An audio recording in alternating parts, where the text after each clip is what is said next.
નમસ્કાર મિત્રો, મળ્યા એક નવી વાર્તામાં। 1 રૂપિયાની શીખ। હૃદયસ્પર્શી વાર્તા। એક નાનકડા ગામમાં મનોજ નામનો ગરીબ પરંતુ ખૂબ જ મહેનતુ યુવક રહેતો હતો। તેના ઘરની પરિસ્થિતિ ખૂબ નબળી હતી। રોજ મજૂરી કરીને જે કમાય તેનાથી જ ઘરમાં ચૂલો સળગતો, છતાં મનોજના ચહેરા પર હંમેશા સ્મિત રહેતું। એક દિવસ તે કામ પરથી ઘરે પરત ફરી રહ્યો હતો। રસ્તામાં તેને ધૂળમાં પડેલો 1 રૂપિયાનો સિક્કો મળ્યો। મનોજે સિક્કો ઉપાડ્યો અને વિચાર્યું, માત્ર 1 રૂપિયો છે, આનાથી શું થશે? પરંતુ પછી તેણે સિક્કો ખિસ્સામાં રાખી દીધો।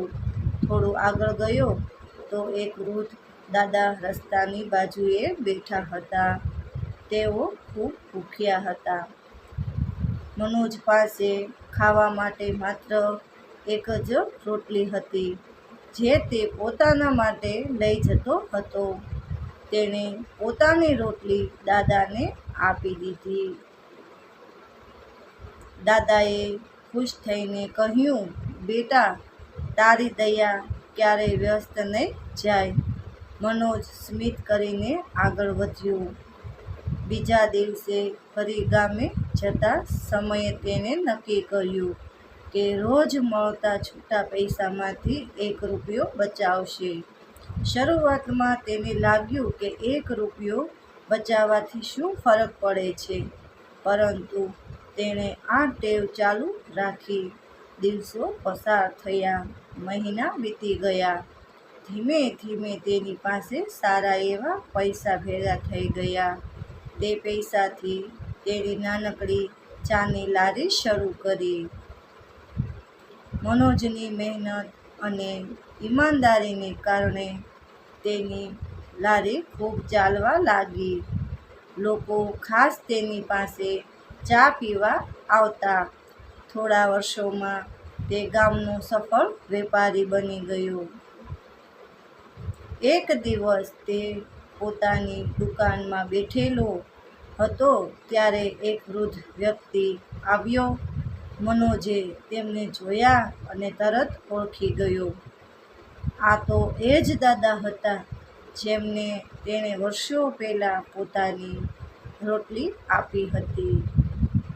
દાદા હસીને બોલ્યા, બેટા, આજે તું ખૂબ આગળ વધી ગયો છે। મનોજે નમ્રતાથી જવાબ આપ્યો, દાદા, આ બધું મારી મહેનત અને ભગવાનની કૃપા છે।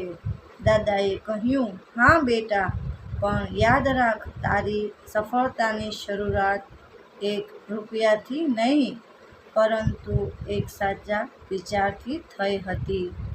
તું માનતો હતો કે 1 રૂપિયો નાનો છે, પણ રોજનો 1 રૂપિયો મોટી બચત બની ગઈ, અને એક નાની દયાએ તને મોટો માણસ બનાવી દીધો। મનોજની આંખોમાં આંસુ આવી ગયા। તે દિવસે તેને સમજાયું કે જીવનમાં કોઈ વસ્તુ નાની નથી હોતી। 1 રૂપિયો, એક સારો વિચાર, એક સારી ટેવ અને એક નાની મદદ પણ માણસનું આખું જીવન બદલી શકે છે। ત્યારથી મનોજ દર મહિને પોતાની કમાણીનો થોડો ભાગ ગરીબોની મદદ માટે રાખવા લાગ્યો।